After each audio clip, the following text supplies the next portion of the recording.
책을 2권 받았을 거예요. 그죠?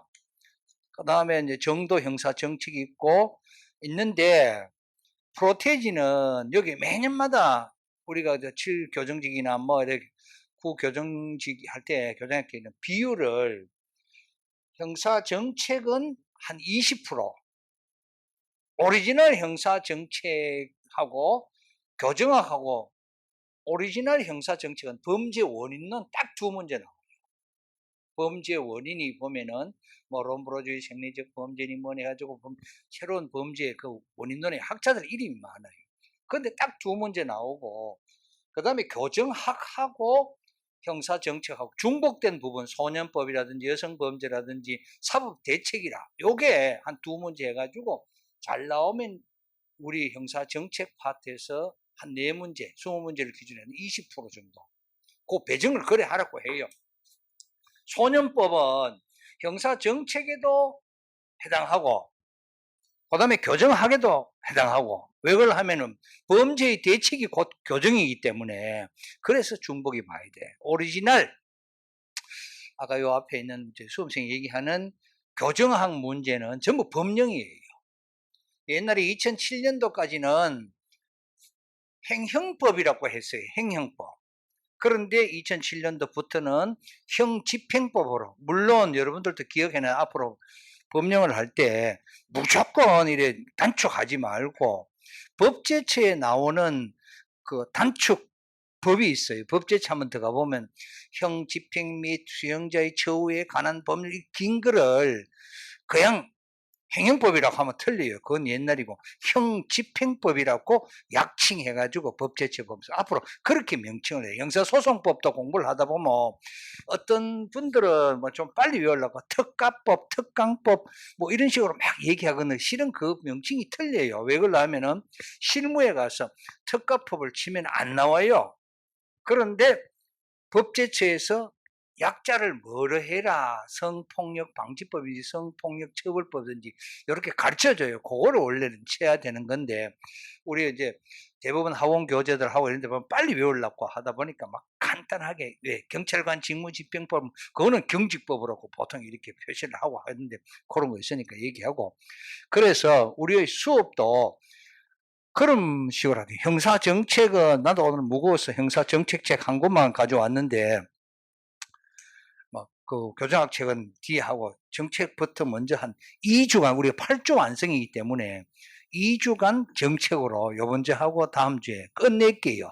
하고 그 다음에 나중에 한 6주, 한 5주 반이나 6주 정도를 나중에 교정학으로 돌릴게요. 교정학은 주로 법이에요. 해보면 형집행법에 관한 거 오늘 아웃라인으로 간단하게 하고, 오늘은 2시까지이기 때문에 수업을 그렇게 할까 싶습니다. 점심시간은 안 주면 안 되고 하니까 11시 50분부터 12시 30분이나 20분에 여러분들 밥을 조금 자시고, 나도 이래 막 간단하게 먹고 12시 반부터 수업해가지고 한 2시까지 해가지고 마치는 걸로 그렇게 할게요. 우리가 형사소송법은 중간에 1시간을 좀 8시간이기 때문에 1시간을 시간 줬으면, 교정학은 5시간이기 때문에 많이 줄 수도 없고, 그래 하면 되겠습니까?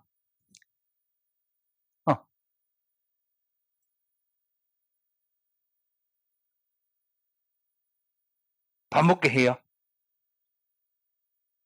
그럼 그래 합시다. 그러면 나도 뭐 간단히 쉬는 시간 하고 오늘은 2시 끝나는 건 2시에 여러분들 식사하세요. 막 별도로 주지 말고. 그래 진도 조금 더 나가고. 에? 그렇게 합시다. 하고 하자. 자, 한번 볼게요. 교과목의 구성은 요 2개입니다. 그래서 책은 무리하게 이걸 너무 많이 했는데, 여기도 대충 넘어가야 할 부분은 넘어갈게요. 예를 들어서 뭐 형사정책의 방법론 해석 이런 건 다 필요 없습니다. 없고, 범죄 원인, 형사정책이 뭐냐? 형사정책 제1부. 자, 원래 형사정책은 요 6파트로 되어 있습니다. 봤다시피 여기 레이저가 안 나오네. 서로는 대충 형사정책이 뭐냐 이런 거고, 형사정책이라 하는 것은 여기서 자 이겁니다. 형사정책은 다른 거 없고, 크리미널 폴리스라는 건 범죄 원인을 밝히고 대책을 세우는 국가활동이기 때문에 이 대책 속에 교정도 다 포함됩니다. 여러분들 아시다시피 교정에는 시설 내 처우가 있고 시설 밖에 있는 사회 내 사회적 처우가 있듯이 그거에 의해서 범죄를 예방하는 국가의 활동이다. 이렇게 하기 때문에 시험 출제를 어디서 제일 많이 나오는 범죄 원인론에서 많이 나옵니다. 여기 딱 두 문제. 많이 낼 수도 없고 국가에서 10% 정도 여기 내라고 해놨습니다. 그리고 대책 속에, 대책은 국가의 활동, 이 국가의 활동을 우리는 보통 사법활동이라고 합니다. 이건 형사사법활동. 지난번에 우리가 형사소송법에서 얘기했듯이 수사활동, 재판활동, 이게 바로 이제 교정활동, 요 세 가지를 형사사법활동이라고 합니다. 그래서 형사정책의 국가활동 대책과 교정하기 중복돼 가지고 한 두 문제 나옵니다. 나오는데 지적을 해놨습니다. 원체 방대하기 때문에 그거 보면 보안 처분도 있고 뭐 여러 가지 많이 나옵니다. 왜 전자 팔찌 하는 요것도 전부 다 교정 방법입니다. 그걸 아마도 여러분들이 소년 문제 한 문제를 위해 가지고 소년법을 대충 다 봐야 됩니다. 그렇다고 지금 1년 단위로 준비하는 분들이 요거 나오겠다 쪽집게를 하다가 그거 안 나오면 또 뭐 떨어지고 이래 하면 안 되니까 대충 소년법 같은 걸 이렇게 법으로 해가지고 다 한 번씩 읽어봐줘야 되고 중요한 것이 자주 출제되는 문제를 이렇게 하고 이렇게 하겠습니다. 너무 책에만 의존하지 말고 가능하면은 법들은 법을 많이 다운받아야 됩니다. 법을 많이 해가지고 읽어보고 이래야 되는 것이다 하는 거, 요것이 형사정책입니다. 요래가지고 그 다음에 범죄 현상과 범죄 피해자론 요새 가끔 2년에 한 번씩 나옵니다. 범죄 피해자 보호법에 나옵니다. 요새 이런 것이 있습니다. 옛날에 어떤 식으로 하면은 내가 우리 집 사람하고 우리 애들이 오직 나를 위해 가지고 내가 벌여주는 거 가지고 지금까지 먹고 살았는데 나를 어떤 범인이 살인을 했습니다. 살인하면은 원래는 그 살인자가 민사배상도 해야 됩니다. 나의 이제 수입이 끊어졌기 때문에 물론 형사처벌도 받아야 되지만은 그런데 그 친구가 배째랍니다. 난 아무것도 없다. 알고 보니까 아무것도 없습니다. 연고자도 없고. 그러면은 우리 가족은 이 녀석의 살인 행위로 인해 가지고 우리 가족도 굶어 죽게 돼 있습니다. 이럴 때는 누가 배상을 하냐 하면 바로 국가가 배상하는 것이 범죄 피해자 보호법입니다. 예를 들어서 그런 것도 있잖아요. 강간을 당하고 성행위를 당한 여성한테 국가가 정신치료해주고 이런 거 다 하는 것도 범죄 피해자 보호법입니다. 이게 생긴 지도 지금 그건 한 20년 가까이 돼 갑니다만 우리나라 발전적인 방향입니다.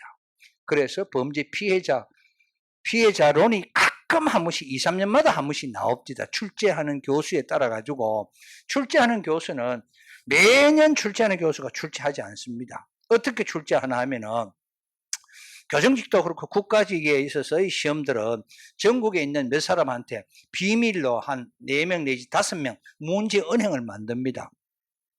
무슨 교수, 정도현 교수, 누구 교수 해가지고 언제까지 20문제를 만들어주세요. 한 문제당 집에서 한 5만 원씩 줍니다. 그래가지고 교수들이 그 앉아가지고 출제해요. 교정하는, 전공하는 교수들이.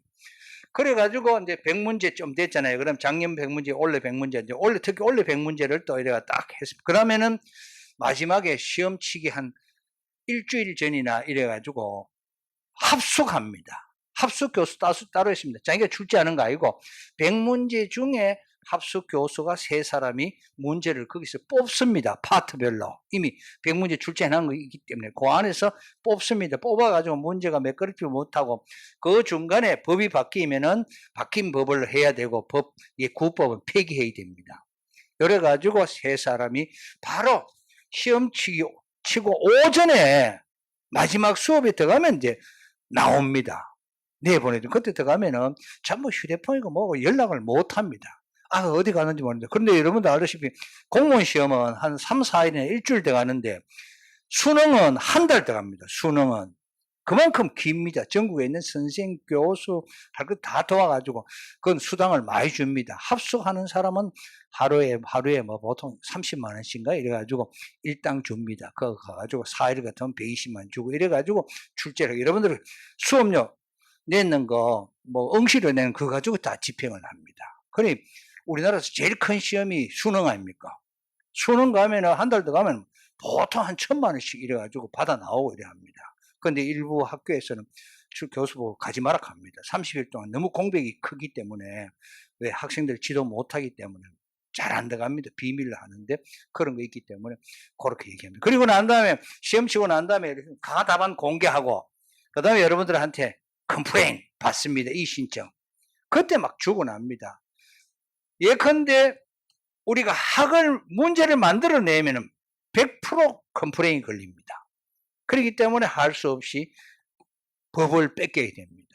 형사소송법은 판례내고 어쩔 수 없이 법조문을 하고 요새는 여러분들 알아야 됩니다. 형집행에 관한 법은 공부할 때 법만 공부하면 안 됩니다. 대통령령, 시행령 공부해야 됩니다.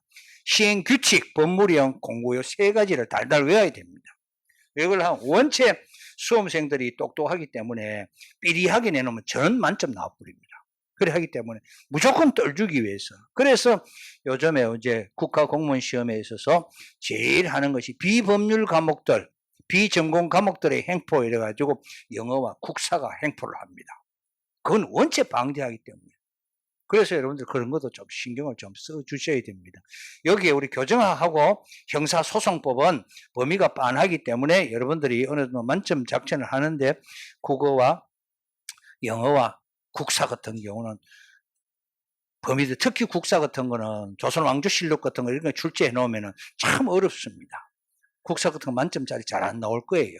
그래 미리미리 이렇게 좀 대비를 하고 제출했으면 과학적으로 해줬으면 좋겠습니다. 자, 그래서 또 이것도 이겁니다. 형벌과 보안 처분은 거의 안 나옵니다.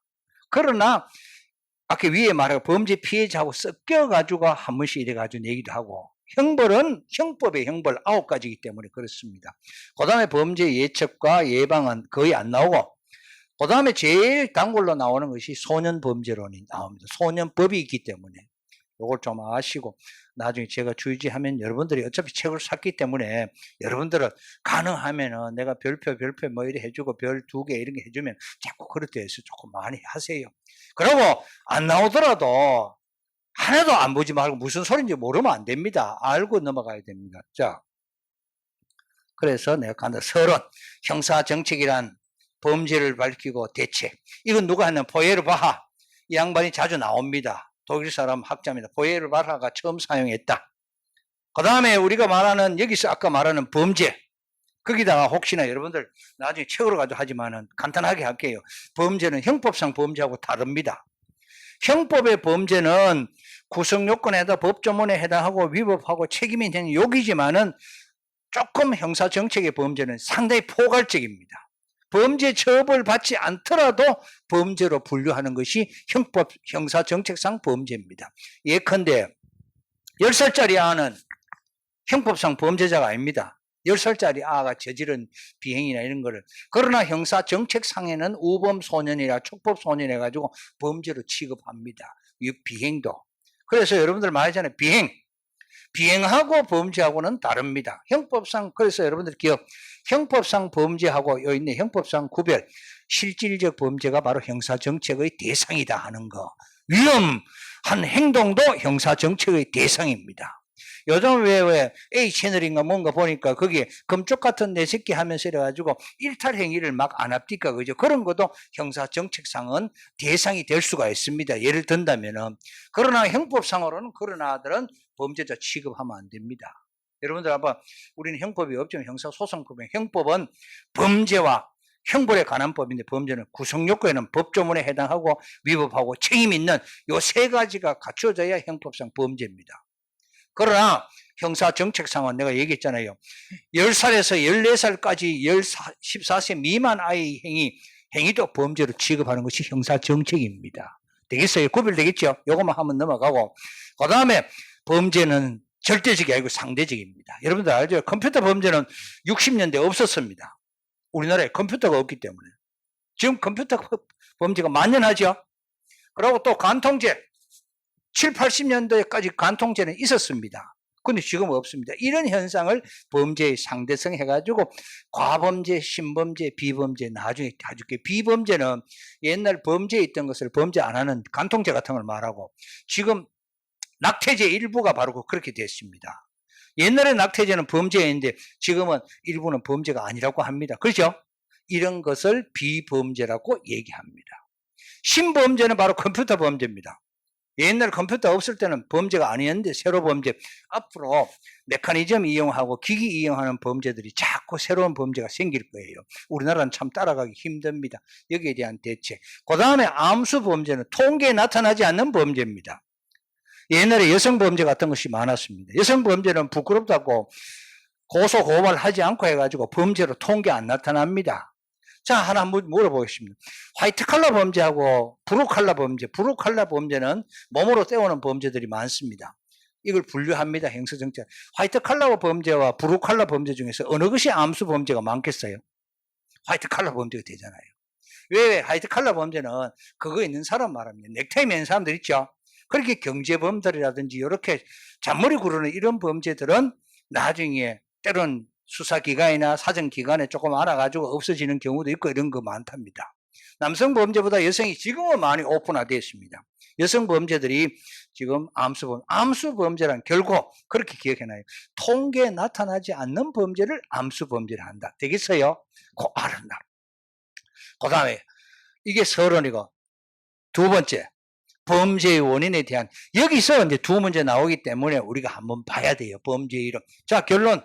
여기다 어려운 거 없습니다. 그러나 복잡합니다. 학자들 이름을 마요해야 되는데 나오는 학자들 중요한 학자들이 많습니다. 범죄의 원인은 어떻게 생각할까요? 여기 소질일까요? 환경일까요? 그거 따지는 겁니다.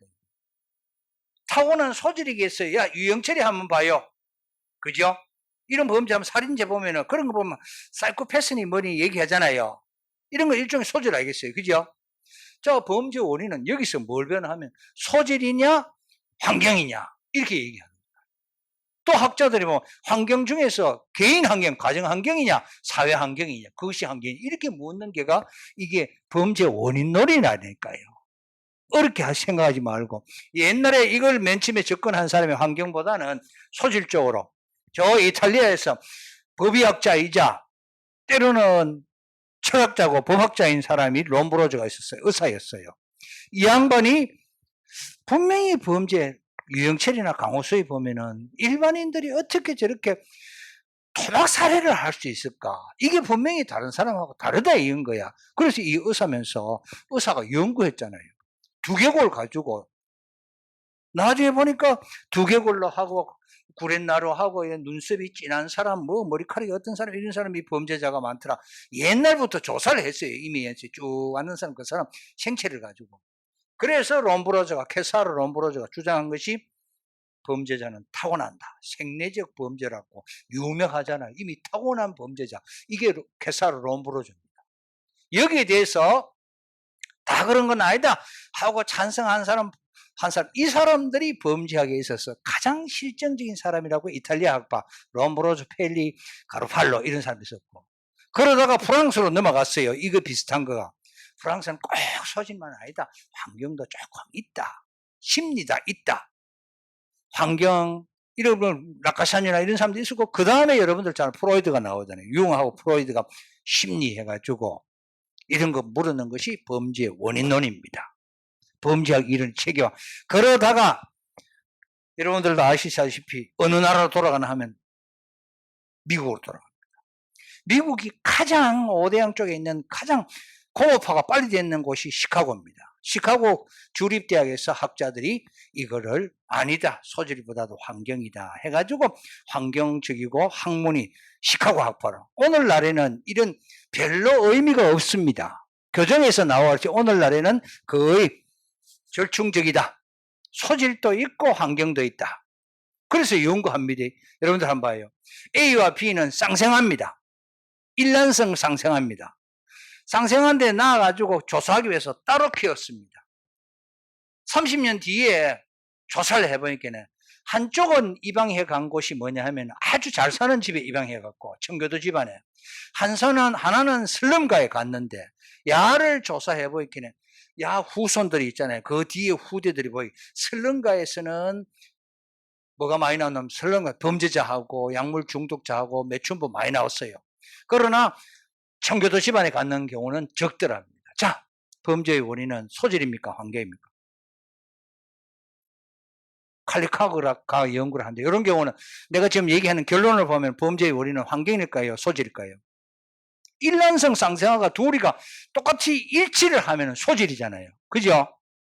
그런데 따로가 다른 거라. 이 커한 환경이 적고 범죄율이 적고 여가 많으면 환경이잖아요. 그래서 사람들은 소질도 중요하지만 환경이다 해가지고 오늘날 결론은 그렇게 나왔기 때문에 대충 우리는 학자들 정도는 외우고 내가 들어가기 전에 얘기하는 건 이런 것이 범죄 원인론이구나 그거라고 생각하면 돼요. 그것만 생각하면 이 책을 읽을 때 도움이 된다니까. 가면 나중에 책을 내가 가르쳐줄게. 이런 거는 좀 읽어라. 그 다음에 좋습니다. 해가지고 이제 사회학적 원인의 미시적 관점, 거시적 어렵게 생각하지 말고 미시적이다, 거시적이다. 예컨대 환경도 가정 환경은 미시적이고 사회하고 크게 보면 거시적이다. 이렇게 기억을 좀 해줘요. 용어에 기타 갈등 이론이다, 보수 갈등이고 이런 거 있어. 하나는 거시적은 구조론이고 스트럭처고 하나는 미시적인 것은 과정 갈등입니다. 예컨대 슬럼가 구조가 잘못됐기 때문에 거시적 사회 구조고 그 안에 친구관계 이렇게 친구관계 요거는 미시적이고 이런 것도 뒤에 가서 하기로 할게요. 자, 요가 제일 중요 두 문제 정도 나온다. 그 다음에 지금부터는 대책입니다. 여러분들 우리나라가 범죄를 저지르면 대책은 두 가지 형벌과 보안처분이 있습니다. 보안처분하고 형벌은 다릅니다. 여러분들 보면은 교정직에 보면은 형벌하고 보안처분이 또 나옵니다. 범죄 우리는 보통 형벌만 하는데 형벌은 여러분들 혹시 아시면 몇 가지 있습니까? 우리나라에서 써먹는 형벌. 사형부터 제일 무거운 사형. 뭐가 있을까? 사형부터 9가지 있습니다. 그 기억해놔. 제형 법정주의에서 자, 요것도 괜찮아요. 사형, 징역, 금고, 자격 상실, 자격 정지, 그 다음에 벌금, 과료, 몰수, 또 하나 뭐 있나? 구류, 아까 내가 빠졌습니다. 그거 맞습니다. 이래가지고 9가지입니다. 형벌을 함부로 못 만듭니다. 9가지 있습니다. 기억 한번 해주시고, 여러분들 혹시나 듣다가 쓰실 거 있으면, 기본 바로 드릴게요.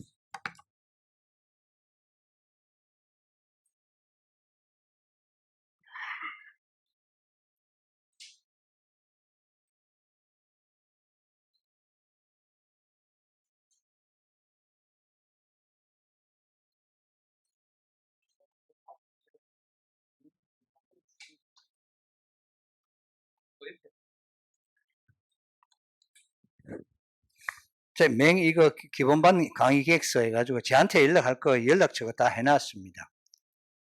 제 이메일로 해주시고 꼭 이래 제가 저한테 혹시나 그것도 좋습니다. 두영씨도 해놨던데 저는 결석을 하고 뭐 가능하면 빠지시지 마시고 같이 이래 하는 것이 좋습니다.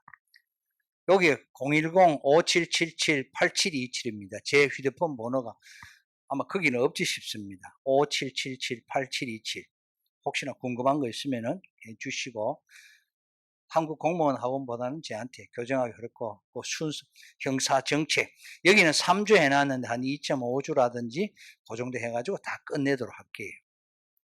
그 다음에 4주째는 이제 이때부터 이제 3주부터나 3주 오후부터나 해가지고 교정학으로 들어가서 마지막에 종합점검 모의고사를 짓게 시간이 좀 짧으니까 이렇게 하고 기타 그거는 학원에서 만들어 해가지고 만드는데 연간 수업 계획서도 그렇게 해놨습니다.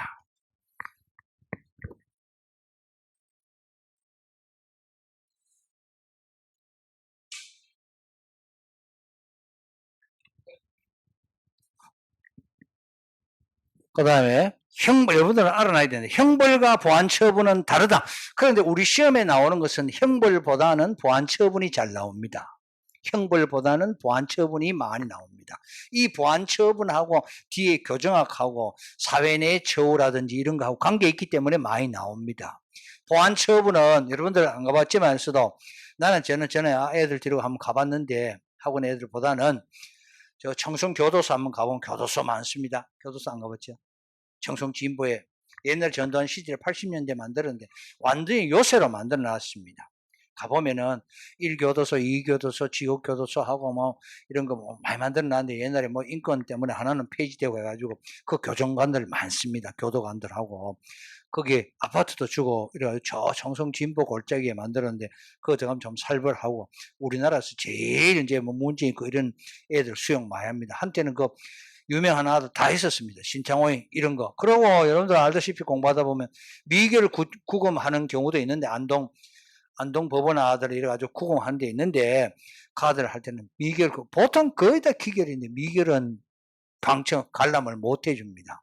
그러고 왜 거기 가서 관람을 해도 방만 시설만 하지 사람은 못 봅니다. 인권 침해이기 때문에 못 봅니다. 단지 어떤 아이들은 보나 하면은 아주 우수한 아이들, 금방 이래 퇴소할 아이들이 보면은 사람들이 식당에서 일하고 이래 일하는 경우가 있습니다. 그런 경우는 약간씩 오픈해주고 봐도 예컨대 뭐 그렇게 인권 침해하는데 가들은 금방 나을 아들이기 때문에 그것도 별로 좋은 걸 못 됩니다. 남한테 이래 방청객들 왜 그러냐면 요새 교도소에서 인권교도소라 해가지고 자꾸 외부 참관을 자꾸 유도합니다. 가보면 우린 방이 이렇습니다. 이렇게 해가지고 컴퓨터도 있고 뭐 있는데 다 그렇지는 형 집행법에 보면 다 그렇지는 안 합니다. 자, 여기 보안처분. 우리나라는 알아야 돼. 형벌 따로 보안처분 따로다. 일사부재리 원칙은 아닙니다. 형벌하고 보안처분 한다고 일사부재리 원칙은 아니다. 예컨대 우리 두영 씨가 지난번에 그 뭐고 그 연예인 누구냐? 연예인 해가지고 히로뽕 계속 먹고 재범을 해가지고 뭐 털도 깎고 하나 있었잖아. 그죠? 이런 아가 자꾸 재범을 하고 누범을 하면은 결국은 선고를 합니다. 징역 5년에 치료 감호 5년 이렇게 때려버립니다. 선고할 때. 그걸 보통 일사부재리 원칙에 어긋나지 않느냐 헌법 소원을 했는데 안 난다고 했습니다. 이 사람은 먼저 치료 감호, 공주 치료 감호 가가지고 5년간 치료해야 됩니다. 그래 선고받으면 치료하고 난 다음에 다 끝나면 사회 복귀하는 거 아니고 그 다음에 교도소로 이감 갑니다. 이것이 바로 우리나라는.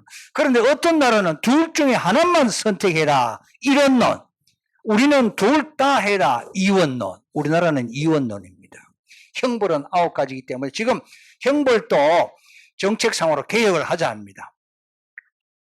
누가? 징역하고 검거하고 구별할 수 있죠. 왜 어떻습니까? 의무 정역을 시킬 수 있고 검거는 신청을 자발적으로 해야 돼. 그런데 요즘 검거 5년 받는 사람이나 징역 5년 받는 사람 전부 정역을 한답니다. 그래서 별로 의미가 없답니다. 거의 다 당연히 이래 하기 때문에 의미가 없다 해가지고 통합을 한다. 이런 것도 있고 벌금제 같은 경우 뭐 일수벌금제도 제도 있고 여러 가지 대안이 많이 나옵니다. 지금 이게 형사 정책이고 보안처분에 있어서 치료감호법상 보안처분, 보호관찰법상 보안처분 요새 뭐 여러분들 많이 들어봤을 거예요. 그 새로 얼마 전에 그 뭐 퇴소한 친구 그 사람 전자팔찌 붙이고 감시 들어가고 국가적 비용 많이 들어갑니다. 그 사람 감시하고 감시 체제하고 하는 거 비용 많이 들어갑니다. 요즘은. 그래서 민영교도소 쪽으로 넘기려고 하고 이래 하는데 그 뒤에 가서 얘기하겠습니다. 성폭력 범죄자 약물 치료 명령 이런 것들이 바로 보안처분이다. 자 해가지고 기타 범죄 예방과 소년 범죄론 여기서 우리가 나중에 다른 거는 범죄 예방론은 범죄 예측하고 이런 것도 팔고 여러분들 그것도 예방입니다. 오늘 오다가 봤을 거예요. 대구시에서 나도 봤는데 대구시에서 원래 교통사고 나서 사망자는 몇 명 해가지고 통계 냅니다. 통계 내면 섬찟합니다. 그런 걸 보면은 여사로 볼 일이 아니고 내가 한번 그러면 원래 8월 달에 해수욕장에서 익사사고 발생자로 익사할 가능성이 있는 경우 뭐 100몇 명 통계합니다. 왜? 매년 100명 나왔기 때문에. 이해갑니까? 그 안에 지금 7월 달이면 그 안에 내가 있을지는 모릅니다. 따끔하면 경고합니다. 그거 뭐. 교통사고도 마찬가지고. 우리는 미래를 모르기 때문에 하는데 그래서 예측 프로그램이 나오고 이래가지고 예방을 하는 건데 그 다음에 또 소년범죄론. 소년. 여기서 말하는 소년은 10세에서 14세 미만입니다. 19세 미만입니다. 여기 소년은. 소년 안에는 여기 있죠. 범죄자가 아닌 우범소년, 촉법소년, 그 다음에 범죄소년이 있습니다. 범죄소년은 14세 이상이 범죄소년입니다. 14세 미만도 여러분들 때로는 국가의 보호를 받습니다. 보호소년이 됩니다. 이게 바로 보호소년 처우에 관한 법률, 이것도 좀 봐놔야 됩니다. 보호소년이라는 개념이 10세 미만은 전혀 혜택이 해당이 안 됩니다. 그래서 보호소년은 10세에서 14세, 범죄소년은 14세에서 19세 미만, 19세 이상이 돼야만이 성년입니다. 그리고 우리나라는 보면은 이 책도 조금 그런 거 있던데, 우리나라 보면 형소법이든가 아동이란 개념이 보통 몇 세입니까?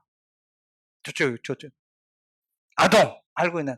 내가 이렇게 질문한다고 부담감 느끼지 말고 그래야 오래 기억됩니다. 아, 내가 그때 교수님 얘기했는데 내가 대답했지. 아, 그때 내가 조금 깜빡했지. 이러 할 때. 아동 대충. 아동 몇 세? 왜 TV 같은 데 막 나오고 하잖아. 18세. 18세 맞아요. 18세 아동 청소년 복지부 있잖아요. 그거 하고.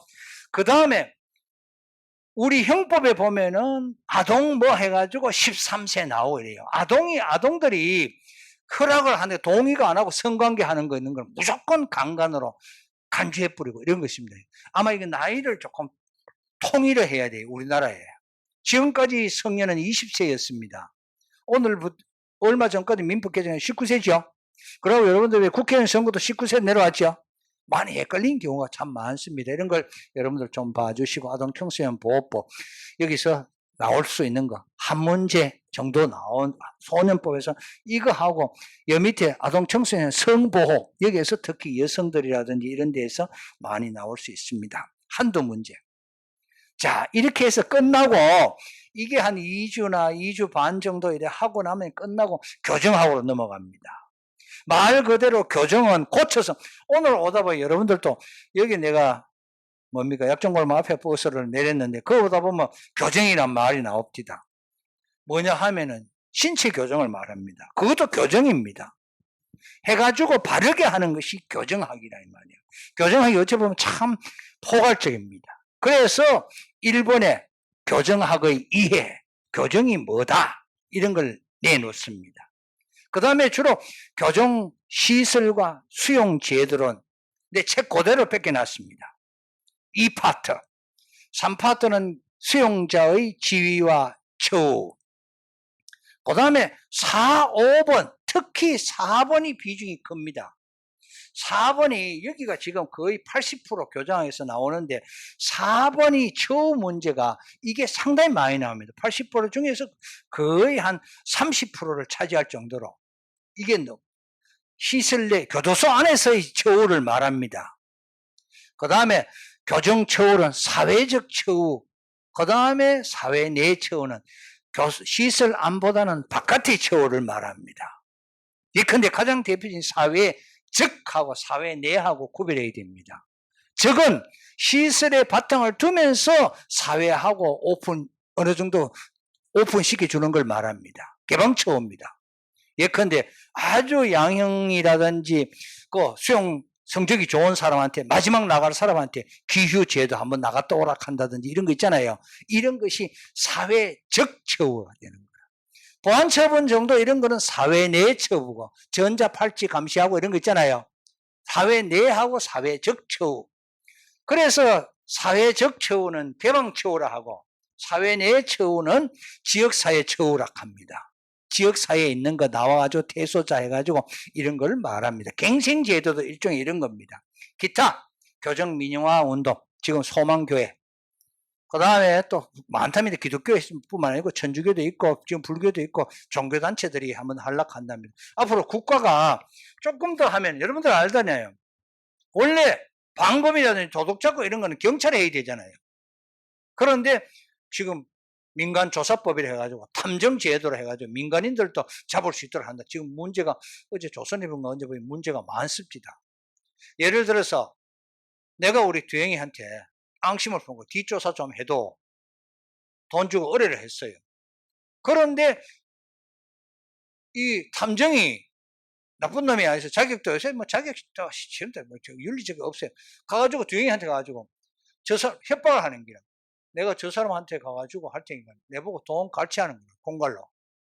문제가 많답니다. 그리고 주로 불륜 뒷조사. 요새 간통죄는 그게 여기 때문에 민사소송 이혼하기 위해서 불륜죄도 뒷조사하는 거 참 많답니다. 지금 탐정이 민간 조사기관이잖아요. 이것도 역시 민영교도소 국가는 이첩을 하려고 해요. 주당 얼마씩 해가지고 돈 주는 것이 민영교도소한테 주는 것이 낫답니다. 교정직도 너가 근데 웃긴데 너가 뽑아가지고 하되 감독은 법무부 장관의 감독을 받아라 이래 나와요. 돈은 너가 줘라 그 안에서 이래 주고. 그래서 혹시나 여러분들 중에 민영교도소 뭐 시험 이런 거 준비한 사람은 조금 더 노력하더라도 국가직으로 하세요. 네, 뭐 전에 아는 아버지 뭐 제자가 보이 들어갔는데 그렇게 썩 지금 소식이 없는 거 보니까 나왔는지 또 모르는지 가도 공부 꽤 열심히 했는데 힘들더라도 조금 이렇게 해주고 처우가 제일 문제입니다. 그래서 국가적으로 뿐만 아니고 세계적으로 UN 최저 기준 규칙이 나왔습니다. 여러분들 알다시피 국제법은 강제력은 없습니다. 그러나 구속력, 심적인 구속력은 줍니다. 어느 나라든 간에. 이거 왜 최저 기준 아직 안 지킨다 해가지고 유엔에 뭐 제재받고 그런 거 없습니다. 그러나 유엔은 통제하고 세계적으로 한국은 뭐 지키지 않는 국가라고 이렇게 오픈하고 이렇게 하면은 그것도 또 여러 가지 간접적인 뭐 데미지는 좀 주니까 그렇습니다. 자, 요게 교정직. 자, 구체적으로 들어가면은 교정학의 이해 조금 자세하게 이렇게 얘기를 해놨습니다. 교정학 서설. 항상 어떤 이론인 간에 제일 먼저 나오는 걸 서설이라고 합니다. 서론. 그 다음에 교정학의 발전과 교정사. 우리나라 교정사 옛날에 고조선 시대부터 나옵니다. 우리나라는 세계적인 것은 많고 우리나라 같은 건 여러분들 알다시피 8조 법금 나오고 뭐 이런 거 있었잖아요. 그런 걸 쭉 공부하는데 시험에는 지금 거의 안 나왔습니다. 그 다음에 범죄인의 처우 개관과 범처우 모델, 새로운 동향, 여기부터 이제 나오기 시작합니다. 처우가 바로 어떻게 대우를 하느냐, 범죄자를. 이 범죄자는, 여러분들 왜 이 범죄인 처우할 때 이 범죄인은 기결수만 범죄인이라 하는데 그 안에는 수용자 처우가 많이 들어갑니다. 여러분 알다시피 수용자와 수형자는 어느 것이 넓은 범위입니까? 용이 넓은 범위입니다. 시설 안에 다 들어간 사람은 어떤 사람이 들어가냐 하면 기결수, 수형자들이 들어가 있습니다. 수형자 맞죠? 대법원에는 어디서 확정 판결을 받고 형 집행 받는 사람들 수형자. 그 다음에 재판받고 있는 사람들은 무죄 추정의 원칙에 의해서 그 사람들은 죄인이 아닙니다. 그래도 수용되어 있습니다. 그 다음에 사형 확정자 수용되어 있습니다. 벌금 안 내가지고 이렇게 환영 처분 받는 사람들도 있습니다. 여러 가지가 수용되어 있는 사람. 수용자가 조금 포괄적인 개념인데 제가 그대로 옮기다 보면 범죄인 처우 개관과 처우 모델 이렇게 나옵니다. 좋습니다. 자, 처우 형태, 사법처우, 교정처우, 그 다음에 보호처우 이런 것도 있습니다. 보호는 사회 내 처벌도 있고 여러 가지 있습니다. 그 다음에 기본 원리. 이거는 뭐 참 좋은 소리. 인도적으로 해야 되고 법적 지위에 상응하도록 해야 되고 개선 목적. 법적 지위에 상응은 신분적으로 상응한 게 아니고 기결수냐 미결수냐 뭐 사형 확정자냐 이런 걸 법에 따라서 근거를 해야 된다. 형집행법상 지금부터 나는 형집행법이라고 해놨습니다. 집행과 처우에 관한 법 너무 길어가지고 집행법상 이렇게 해놨습니다. 자, 격리과학화, 개별화, 사회 유사화, 인도화, 관리적 정화 뭐 이렇게 좋은 얘기는 다 해놓고 처우 모델은 처벌의 교정 2차 대전 전까지는 구검이 목적이었습니다. 여러분들 구검은 응복이었어요? 교육이겠어요? 구검 개념이 감옥 개념입니다. 프리즌 감옥 개념이 구검입니다. 구검은 응보입니다. 자, 하나 더 할게요. 우리가 교정하고 할 때 형벌은 응보형이냐 교육형이냐 본 적 있죠? 예를 들어서 살인죄를 강도죄를 졌기 때문에 5년간 징역 주는 것은 졌기 때문에 그에 대해서 응보로 해가지고 네가 그렇기 때문에 5년간 징역을 살아라. 약간 구검식입니다. 이게 바로 2차 대전 전까지는 구검 모델이었습니다. 그러나 2차 대전 이후부터는 바로 치료 갱생 모델로 넘어갑니다. 그래서 교자가 나옵니다. 감옥이라 안 하고 요즘도 어떤 정치가들 보면은 쉽게 설명하기 위해서 몰라서 하는 소리는 아닌데 나는 감옥까지 갔다 왔어요. 계속 뭐 이런 얘기를 해요. 요즘 아니에요. 감옥이 아니고 인권을 표방해가지고 인권 교도소이기 때문에 교화입니다. 교화. 그래서 교도소라고 이렇게 얘기합니다. 그래서 교정직이라 합니다. 옛날에 뭐라 했을까요? 혹시나 누가 아는 사람? 어? 형무소. 좋은데 형무소에 근무하는 사람들 간수라 하고 이랬어요. 간수라 하는 가다가지고 지킨다 이걸 간수라. 그 안에 있는 어떤 교정 교육이나 이런 거 하나도 없고 교화란 말이 없고 그래서 깜빠이락 하고 옛날 깜빵장 요새 책도 없습니다. 저도 어떤 교도소 이제 저기 경주교도소 하고 이런데 위원을 한번 해보고 인권위원회 한번 이렇게 한 번씩 해보면 참 잘해줍니다. 그래서 그게 탈이랍니다. 그게 문제래요. 그래서 어떤 사람 모르는 사람 법 모르고 이런 사람들은 너무 이렇게 죄수들한테 잘해주는 거 아닙니까? 막 이렇게 하는데 여러분들 알다시피 교정학, 형사소송법 이런 것이 전부 인권 보장하는 그 인권이 누구 인권이냐면 범죄자의 인권입니다.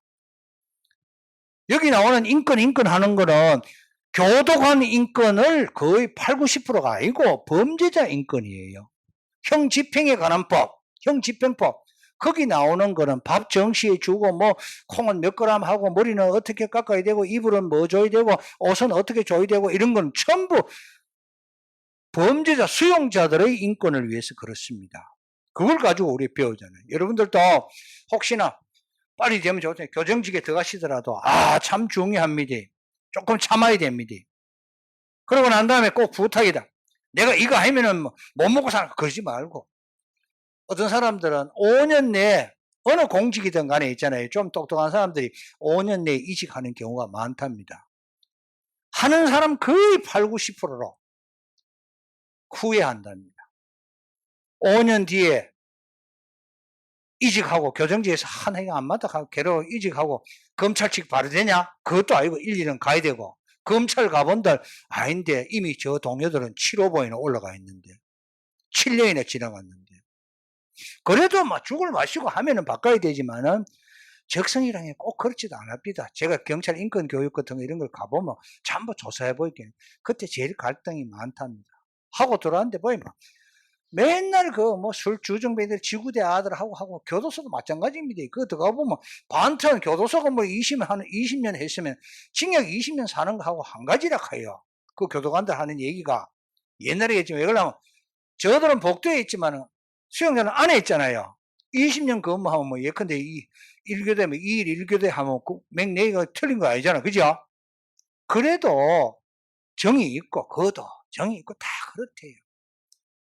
무기수들이나 이런 사람들 내놓으면 자꾸 실은 무기수 같은 사람들 25년 하면 나온다 하지만서도 밖에 가면 적응 못 한답니다. 처음 가면 나온다 하면 동생 오빠 동생 뭐 누나 뭐 이런 사람들 아이고야 누구야 현준아 왔나 뭐 누가 이렇게 하지만은 손가락씩 다 사회가 그렇대 아직은. 저 뭐 아직 무기수를 한다 뭐 이래 한다 하더만 발붙일 데 없대요. 그런데 이미 25, 6년 지나가면 그래도 가장 환영해 주는 것이 부모 아닙니까? 부모는 이미 다 돌아가셔 버렸고. 할 수 없이 그렇게 그래도 25년 동안 교도소 안에서는 형아 아오야 하면서 친할 거 아닙니까? 그죠? 이웃 사촌이라고. 어떤 찾아온다면 교도관들 다 얘기하는 적응을 못 해가지고 어떤 데는 어떤 놈은 그래서 재범하는 경우도 있고 사회적인 눈초리 때문에 우리가 아무리 갱신이 교환이 뭐 해도 그렇잖아요. 그 뭐 브라인드 면접 요새 전부 뭐 그 공무원하고 이런 공기업은 브라인드 면접 하잖아요. 그죠? 면접해도 나중에 점과조회하고 이래 하면은 또 그런 거 나타나면 사람들이 그렇다. 하여튼 여러분들 꿈을 가지고 이런 처우 모델이 2차 대전 전에는 구금 그 다음에 그 이후 현대는 치료 갱생 재사회화입니다. 사회 복귀 좋습니다. 가보래요. 어떤 여러분들 뭐 여기 요즘 그 뭡니까 재수 별거 없습니다. 그때 그놈들 가져 재수 없어가지고 예컨대 간통죄 있을 때 그런 말이 있잖아요. 모텔에서 전부 간통하고 있는데 지만 걸려가지고 나중에 간통죄 처벌을 받았다. 그놈들이 수긍을 안 하는 거라 다 잘못했는데 사정기관이 다 못 잡아내 그렇지. 근데 지는 잡혔다 이런 거는 재수 없는 거 알거든요. 그런 거는. 그죠? 그렇게 생각하고 다 온대요. 전부. 교도소 안에도 수용자들도 다 그렇대요. 이번에 재수 없어서 걸렸습니다. 미수 잘했는데 5건 하다가 오늘 걸렸습니다 하면서. 그런 식으로 전부 이래가지고. 그게 바로 마차가 얘기하는 중화원리예요. 마차라는 범죄 원인론자가 했는 자기 행위를 사람들은 중화한대요. 자꾸 희석해 좋게 내로남불 그런 거 있잖아요. 그런 것이 바로 마차의 중화 기술이에요. 좋다. 자, 하여튼 새로운 인권 강조, 불개입주의, 가능하면 국가가 개입 안 하는 거. 그리고 난 다음에 비범죄, 비형벌화. 좋습니다. 다이버전 여러분들 많이 쓰는데 전환입니다. 어떤 것이 다이버전이냐 하면은 예컨대 경찰에서 그죠 청소년들 와잖아요. 분명히 이거를 때로는 기소를 해야 되는데 기소 안 하고 기소 유예하면서 훈방 처리하는 걸 말해요. 전환이 약간 형벌 대신에 다른 걸 한 거죠. 요새 전환 프로그램 많아요. 다이버전. 그러시면 돼요. 여러분들도 혹시나 좀 알아놔요. 집안에 누가 하면은 수사가 끝나고 난 다음에 기소를 해야 되는데 하기 전에 아주 경미한 사건은 검찰청에서 부를 거예요. 피해자하고 가해자하고 둘이 합의하려니까 이게 조정이에요. 일종 조정도 다이버전입니다. 요즘에 이게 교정은 다이버전을 많이 합니다. 많이 하잖아요. 사회봉사하고 뭐 이런 거. 여러분들 그런 거 봤죠? 연예인들 보면 사회 무슨 교육받고 오락하고 이런 거 봤죠? 교육받고 이런 겁니다. 여러분들 내가 얘기했지만 형소법 시간에 얘기했다. 그랬는데 여러분들 혹시나 공무원 되려고 하면은 여러분들 요새 스마트폰에 노예가 되어 있는데 스마트폰에 있는 맨날 아까도 내가 버스 타고 있는데 뭐 옆에 사람 보기 계속 연재 만화를 보더라고. 광고 좋아요. 웃어가면서 만화 보고 그 약간 선정적인 거 해가지고 만화가들이나 소설가들 특히 무협지 같은 경우 무협지 만화 같은 거 이런 거 다 가지고 탁 남녀관계 연애하는 거 이런 거 하면 젊은 시절에 재밌어요. 보더라도 여러분들 있죠. 그거 무료로 볼 수 있습니다. 그 사람들이 유인책입니다. 무료로 됩니다 해가지고 매일 그거 들고 있어요. 우리 집 아도 지금 21인가 막내일 하나 낳았는데 29인가 자식도 맨날 밥 먹으나 안 보면 그거 보거든. 그래서 내가 얘기하니까 기분이 안 좋아하더라고. 아빠 내가 알았다 하면서 하는데 뭐 알았나 하면은 보더라도 자기만 봐요. 친구들한테 뭐 해가지고 업로드 하지 말아요. 언젠가는 당합니다. 돈이 당해요. 지금은 여러분들이 아직 취업 준비생 같으면 안 날아옵니다. 절대로 안 날아옵니다. 주로 언제 하냐면 고등학교하고 대학교 저학년 때 저질렀던 것이 한 5, 6년 뒤에 날아옵니다. 그 중간에 공소시효 안 걸리도록 예컨대 박준씨 해가지고 이래 했는 거라 나무 지적재산권 침해니까 가벼운 무슨 교육받고 수강명령 해가지고 뭐 10시간 이거 받으라 해요. 그러면 10시간이 어떤 받잖아요. 받는 경우가 유죄 인정이 되는 거예요. 유죄가 인정된다 이 말이에요. 이해가요? 그래가지고 박준 씨가 어디 회사 요새 전부 정보 공개되잖아요. 취업이 됐잖아요. 취업되고 나면은 이제 딱 들어갔다 이제 슬리게 내 후배 아들이 그래 걸려가지고 육군 중위 출신인데 후배 걸려가지고 내가 그래 소장도 막 써주고 그쳐서 소장이 날아오기 때문에 요새 어떤 거는 변호사들이 전국에 변호사들이 많으니 그런 작가들하고 붙어가지고 있잖아요. 작가들하고 붙어가지고 수백 명 돼요 전국에. 그 물건을 먹던 데는 500만 원 청구하고 손해배상, 지적재산권 침해, 나무 수입 침해 해가 이래가지고 몇 년까지 자료 다 있어요. 그 여러분들 왜 여러분들 이름 같은 게 그 딱 그 그리면 나타나잖아요. 겁납니다. 변호사들 청구 옵니다. 오고 나면은 예컨대 빠져나간 놈도 있지만서도 와가지고 돈이 안 쓰여. 예컨대 1,000만 원 벌었다 하면 반반 나눠 먹는 거다. 그래서 변호사 수입료가 없는데 요새 많습니다. 그것뿐만 아닙니다. 음원, 영화 많습니다. 하여튼 조심해야 됩니다. 공직자 될 사람들은 그런 거 딱 하고 너무 걱정하지 말고 옛날 저지른 거 걱정하지 말고 대비나 좀 해놓고 그런 거 가지고 파직되고 그러지는 않습니다. 수강명령 나오고 돈 가지고 어느 정도 배상해주면 끝이 나는데 그래도 정가는 정가입니다. 그래 하니까 조심하시고 공직하려는 사람 요새 한번 봐요. 부인들까지도 이렇게 잘해야 되는데 공직자 된 사람이 부인 뭐 하는 것이 다 나타나잖아요. 실은 여러분들이 앞으로 어떻게 살아갈지 모르지만은 아마 여러분들 작년에 장장할 거예요. 공직 나가가지고 사람이 어떤지 몰라요. 욕심 너무 내지 말고 젊을 때 내가 저질이 한 거 있으면 내지 말고 다 들통 나옵니다. 인터넷 시대에 기록문화 시대에 무서워요.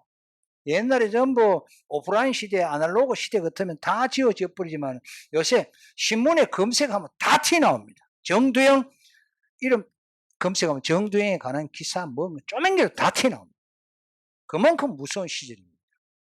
그래서 내가 공직에 나가는 분들한테는 항상 이렇게 건신하고 특히 이제 남자분들이 있으면 요새 보이기 젊은 풍조가 보이 남친하고 여친하고 몇 박 며칠씩 같이 앉아서 여행 갔다가 막 오고 이래가지고 둘이 어느 순간 또 헤어지고 막 하던데 그런 것도 나중에 족쇄가 될 수 있으니까 딱 경거망동하지 말고 공직으로 나갈 사람 같으면은 그럼 주의하세요. 사기업은 좀 덜합니다.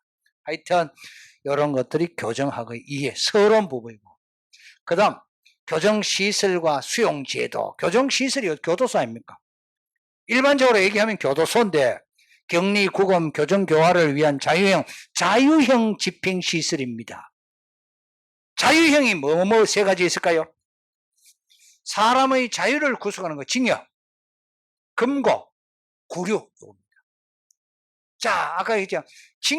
징역하고 이거 영어로 보면 labor imprisonment 하잖아요. 그런 거는 교도소 안에서 일하는 걸 labor 하는 거는 징역이고 without labor 하면은 금고이기 때문에 서양은 똑같아요. 하나는 일하고 안 하고 금고. 금고는 범죄들이 좀 깨끗하다고 자기 의사를 많이 존중해 준다는 의미에서 금고형들은 신청하면은 정역을 시키지만 함부로 징역은 의무적으로 시켜줘야 돼요. 징역과 금고. 그 다음에 날짜가 29일 이하 같으면은 뭐냐면 구류라고 합니다. 이 세 가지가 자유형입니다. 되겠어요? 좋습니다. 2번 최초 자유형 남자인 경우 암스테르담 징기장에서 시작됐고 교정시설이 최초 내 써놨습니다. 책에 있는 거 최초의 소년 교정시설은 신미겔라의 이탈리아에서 있었고 그 다음에 건대교도소 효시 간트 요거는 벨기에 최초의 독거제도. 교도소 안에는 혼자 있는 데가 보통 독거제도고 여럿이 있는 게가 홍거제도고 여성사 남성사 다 구분되어 있습니다. 그런데 원칙은 독거제인데 우리나라의 경제사정상 세계적으로 경제사정상 전부 독거제도 원칙이 아닙니다. 홍거제가 되어 있습니다. 실제로는 원칙은 독거제가 되어 있어요. 원칙으로 독거제 혼자 거주하도록 하는 이유는 왜? 모방범죄 범죄를 배우지 않고 이런 걸 때문에 교화하기 쉽다고 해놨는데 지금 거의 다 내가 알기로는 홍거제가 많습니다. 독거제는 징벌방으로 주로 사용하는 경우가 있습니다. 지난번에 어딘가 보기에는 빠비용 같은 경우 유명한 탈출 영화 아닙니까? 빠비용 보셨어요? 빠비용 같은 거 스티브 맥킨하고 폴 누구하고 나오는 거 그거 보면은 독거제하고 이런 거 나와요. 거의 징벌방으로 사용하고 있습니다.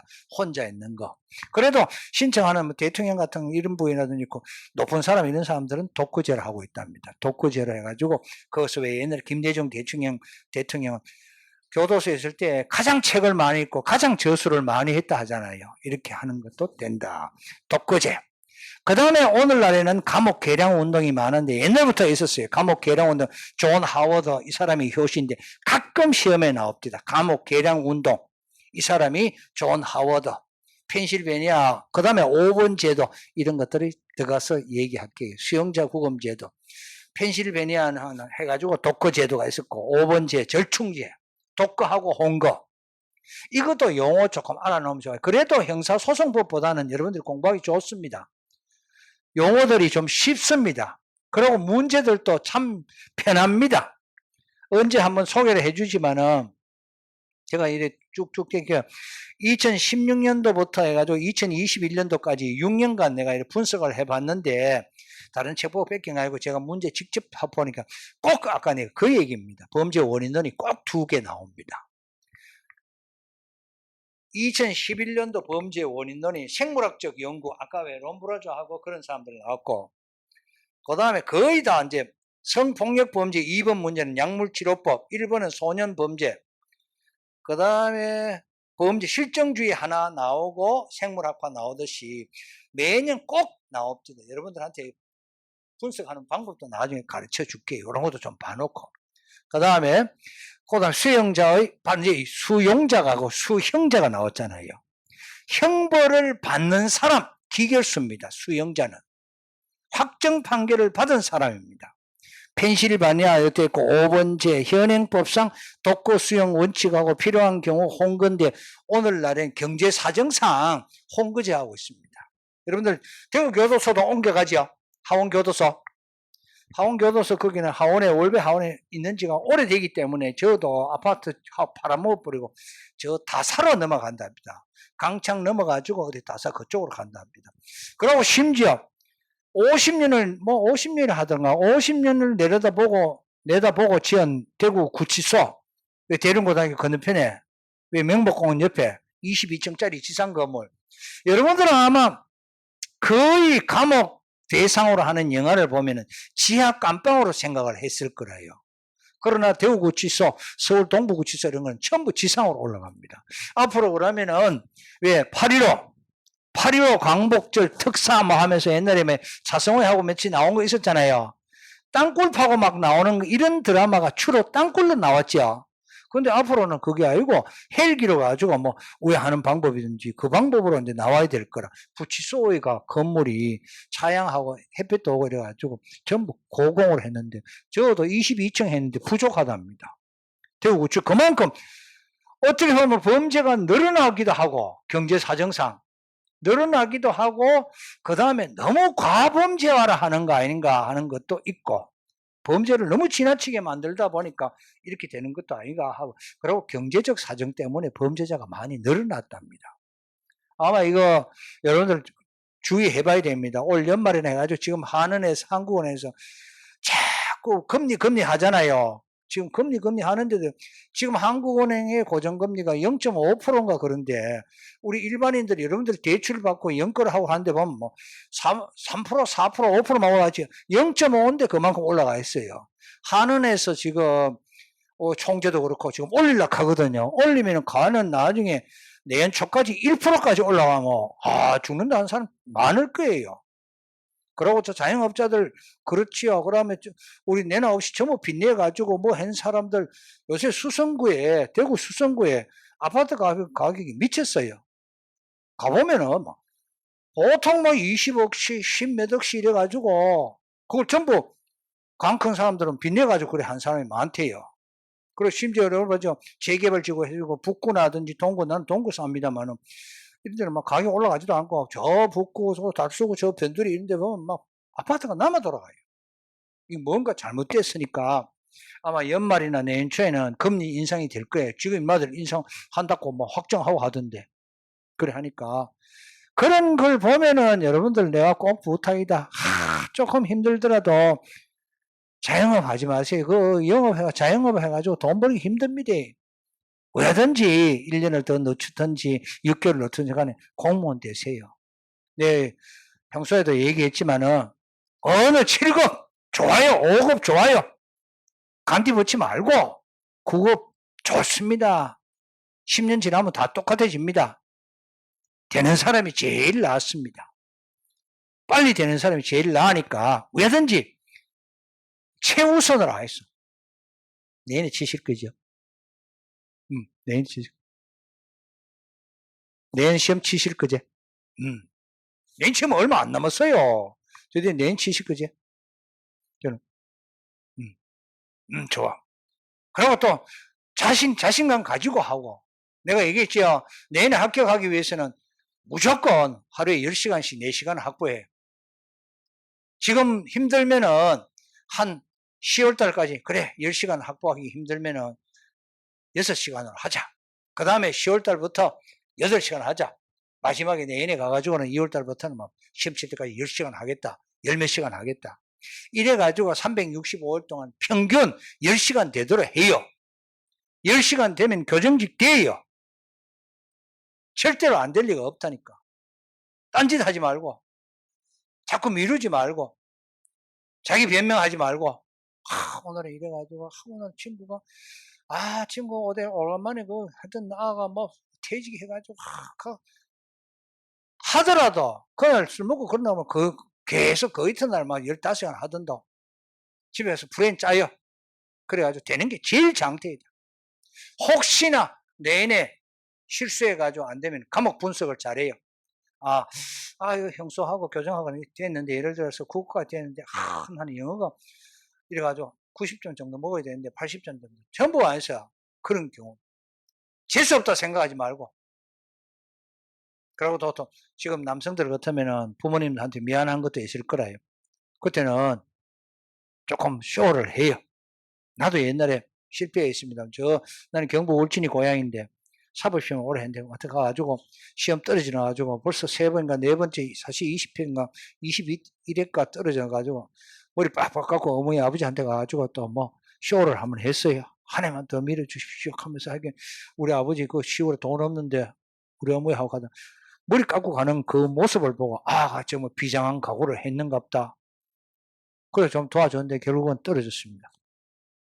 부모 떨어져도 두고 그러다가 그 뒤에 딴 직업도 갔다가 이래 학원하고 이래 했는데 그건 나중에 개별적으로 얘기하고 나름대로 이래 했는데 그래 괜히 이 생각 저 생각 하지 말고 내가 제일 아쉬운 것이 사법시험 할 수 있었는데 나는 이 새 책을 사는 것이 참 힘들었습니다.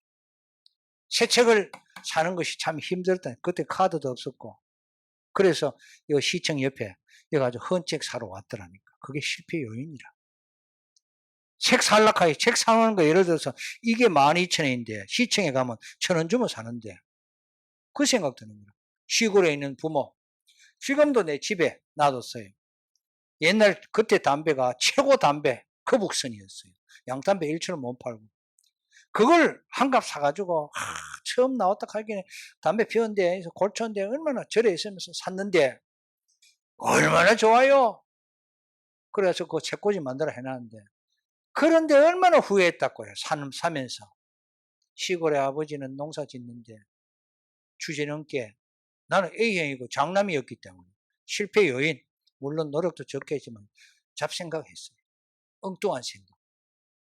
합격하고 갚아주지 해야 되는데 했어야 되는데 오만 생각. 지금은 모내기 공부 안 되면 지금은 모내기 철인데 일손이 부족할 게인데 오만 거 다 생각하기 되나? 여러분들도 꼭 부탁 내 경험을 얘기하면 잡생각하지 말아요. 되고 나서 갚아주면 됩니다.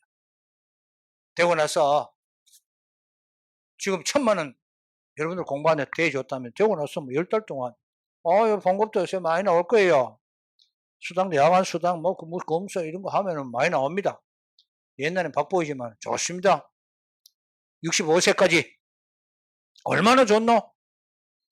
65세까지 평균 연봉 내가 생각에 한 5,000원 돼 싶다. 5,000 돼봐요. 30년 하면 3, 5, 15, 15억 넘는데 그로부터 65세부터 85세까지 살아있을까지 연금 200만 원씩 받는다 해도 어떤 사람은 되지도 안 하고 공무원 연금 요새 행피는 없어진다며 되고 난 다음에 행피는 없어질 때는 행피는 없어지더라도 암만 그래도 안에서 국가가 반틈 내주는데 지역보험 내가 한번 가봐요. 얼마나 많이 내는데 지역보험 사람들이 지역보험보다 나아요. 군인연금, 공무원연금, 사학연금, 지역보험보다 나아요. 괜히 쓸데없이 공부하기 싫어가지고 핑계 대지 말고 그래가지고 한 20년 정도 연금 받아봐. 그것도 한 5억 최하 20억은 번다. 삼성 그래 버나? 못 본다. 40 중반에 삼성 한 5, 6억 퇴직금 주고 내보내버려봐요. 그거 가지고 치킨집, 맥주집, 치맥집 하다 보면 인건비도 안 나옵니다. 골병 듭니다. 그래서 경찰 쪽에 강의를 해보고 이래 하면 경찰 중앙경찰학교 강의 가보면 40세 가까이 된 아들 많이 나옵니다. 사기업에 있다가 다 티 나와가지고 나이 제한 넘어가기 전에 지는 그거 하겠다고. 다른 거 해봤으니까는. 지금까지는 삼성 들어갔다, SK 들어갔다 하면 현수막 그을 정도는 누구 집 아들 삼성전자 들어갔단다, 연보, 보너스, 추석날 보너스 3,000만 원 받아온단다, 다 할 거야. 그걸 평생 동안 받으면 되는데, 못 받아요. 그래 하니까 여러분들이 선택한 것이 잘하는 길입니다. 자, 좋습니다. 교정 들어가세요. 수용자하고 수용자 구별이 나왔다. 교도소 사회 연구가 요새 활발하는데 이 말은 교도소 사회는 수용자들 3개, 그 다음에 복무하는 사람도 요새는 수용자 3개, 교도관 3개도 연구가 많이 나옵니다. 아마 여러분들 들어가면은 교정직에 합격하고 나면은 여러분들 학교 중단했던 거 하고 그 다음에 대학원 같은 거 할 수 있으면 해놓있어. 내가 꼭 부탁이다. 우리 뭐 경찰학교 가면 다 한다. 왜? 중퇴자들이 많아요. 에이 뭐 됐으면 되네. 그래 하지 말고 앞으로 여러분들은 뒤에 가면 노후에 한 50 중반 돼가지고 내가 그런 사람 봤습니다. 요번에 내가 제자 퇴임한다고 총경으로 퇴임해가지고 울산경찰 남부경찰서 지난 6월 30일 갔다 왔는데 야, 이 친구 참 고마운 얘기합니다. 거창 농고 나와가지고 내가 밑에 있는 대학에 있을 때 였어요. 만학도로. 그랬는데 이 친구 요번에 저 와이프 있는데 가면서 내 지칭하면서 참 감사하다 하면서 얘는 뭐냐면 대학 졸업하고 물론 야간 강의 듣고 참 힘들었어요. 그러다가 대학원은 울산대학의 경찰행정과 석사과정을 내 몰래 받았더라고. 석사기 받을 때 내 와이프가 가가지고 축하한다 했는데 참 어떤 일이 있나 하면요. 여러분들한테 일부만 빌릴게요. 요새 자치경찰이 됐잖아요. 자치경찰제 됐는데 경정이었는데 총경으로 한계가 해가지고 정인 퇴임합니다. 그랬는데 요새는 국가경찰, 자치경찰 하는데 지한테 누가 추천이 들어왔더랍니다. 자치경찰 자치위원회가 있는데 각 시별로 자치위원회 총경을 좀 지는 요번에 로펌에 8월 1일부터 가기로 했고 왜? 수사권이 경찰로 다 넘어와 보이기에는 로펌에서는 수사 전문가 경찰들 총경들을 스카우트하는 거라. 진짜 잘 살았대. 그런데 항상 스카우트 할 때는 뭐냐 하면은 이력서 쓰라 하는 거 아닙니까? 그죠?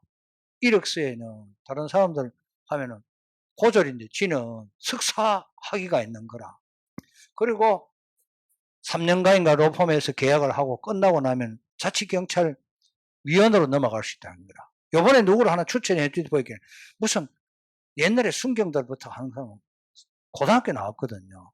최종 학력이 총계이지만은 무슨 고등학교 참 교수님 그것도 안 좋으십니다 하기 때문에 나는 그 덕분에 교수님 덕분에 지금 석사학위 가지고 그런 얘기를 하니 인생은 모르겠구나. 아니다 이 사람아 자네가 잘해 그렇지 하면서 이랬는데 여러분들도 꼭 교정직 학교에 공무원 되고 나면 꼭 내가 우리나라는 학벌 필요 없습니다.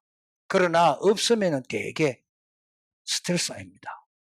어떤 길이 있을 때 내가 무슨 팀장이다. 뭘 스카우트하는 팀장이 뭘 뽑는데 보면 뭐 이래 분류하다 보면 또 스트레스가 들어놓으면 신경질 나고 일만 잘하면 됐는데 그게 아니거든요. 혹시 이거는 팁으로 내가 얘기할게요.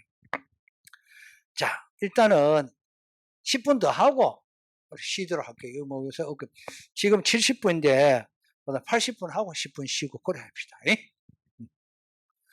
자, 됐습니다. 그 다음에 과밀 수용 원인과 해소 방안. 돈만 많으면 자꾸 지으면 되지. 근데 요새 교도소 들어오는 거 안 좋아합니다. 다사구 주민들도 그렇고 교도소는 안 좋은데 그런데 별로 상권도 활성화되는 것도 없어요. 교도소 들어온다고. 수용자들이 나와 저녁에 나와 술 먹는 것도 아니고 그래서 별로 적어도 때로는 님비라 해가지고 뭐 혐오시설이고 안 올라가 저거 하고 뭘 하노 화장장 이런 거 안 되거든. 근데 겨우 옮겼는데 자 과밀 이 사람 브람스타인의 방안 이 사람이 자주 나옵니다. 꼭 뒤에 가서 내가 지적을 해주고 그 다음에 수용자의 지위와 처우 이때부터 본론적으로 들어가고 수용자 중에는 여러분들 알다시피 기결수가 있고 미결수가 있고 법적 지위에 따라서 대응하라 아까 얘기했을 거예요. 수용자의 지위입니다. 물론 인권의식이 발달하고 수용자의 권리의 내용 이런 것도 법에 다 있습니다. 교정 법치주의라고 해가지고 교정은 법에 따라서 해야 된다 하는 내용들이고 그 다음에 분류와 처우 이것도 자주 나옵니다. 분류와 처우에 내가 갖고 있는 것이 나중에 여러분들 단원별 출제 기준 해가지고 교정학 해가지고 여기도 자주 나옵니다. 교정 처우의 원리와 수용자 분류 이것도 10%에 차지하라고 지침이 내렸고 그 다음에 처우. 시설 내 처우. 이게 맞아요. 교도소 안에서의 처우입니다. 이거는 우리가 형집행법에 잘 나오고 있습니다. 자, 그 다음에 많습니다. 교정 내 교정처우론, 시설 내 처우, 형집행법. 이걸 여러분들 봐야 됩니다. 137조로 되어 있습니다. 137개의 조문이 아니고 137조입니다. 여러분들 알다시피 법 조문에는 이런 것이 있습니다. 120조가 있었는데 그 다음에 121조 사이에 여기에 조문을 하나 열라 하면은 120-2조 아니 120조의 2 이렇게 만들어집니다. 요게 120조 1이고 그다음에 또 여기 또 더 가면 120조의 3 이런 식으로 만들고 이제 끝나고 나면 121조로 넘어갑니다. 그래서 137조와 137개 조는 다른 말입니다. 그래 앞으로 법조문을 읽을 때 보면 아마 우리 형집행법도 아마 그런 거 나올 거예요. 그때 보면서 할게요. 여러분들이 집에 가서 나중에 형집행법을 조금은 다운받아 가지고 법제처에 한번 다운받아 보세요. 받아봤어요? 책 샀어요? 다운받아요. 형집행법 시행령 시행규칙 3개 있을 거예요. 그거를 법제처에 다운받아 가지고 한번 편집해 가지고 이렇게 출력해 가지고 가지고 다니세요. 그래 훨씬 낫습니다. 그거는 나는 그래 생각할 겁니다. 무조건 요즘 저는 이런 식으로 막 넘어가는 거 아니고 여러분들하고 같이 좀 시간 걸때 형집행법 교정학 들어가면 하면 법조문에 꼭 나오는 걸 한번 읽어볼 거예요. 하면서 내 수업 시간에 여러분들 귀찮더라도 샤프펜 다 준비 좀 해주세요. 연필로 준비하라니까. 무슨 샤프 아이래도. 그래야 내가 책에 쓰라하면 쓰고 이래가 자꾸 쓰면 그래가지고 조금 능동적으로. 가만히 있으면 지금도 가만히 있으면 잠이 올 거예요. 그러지 말고 자꾸 필기하고 이렇게 해주면 좋을 것 같습니다. 요거는 그러면은 쉬었다 하겠습니다. 여러분들 좀 긴 것 같아 있긴 해요. 15분 쉬다가 10시 30분에 시작할게요.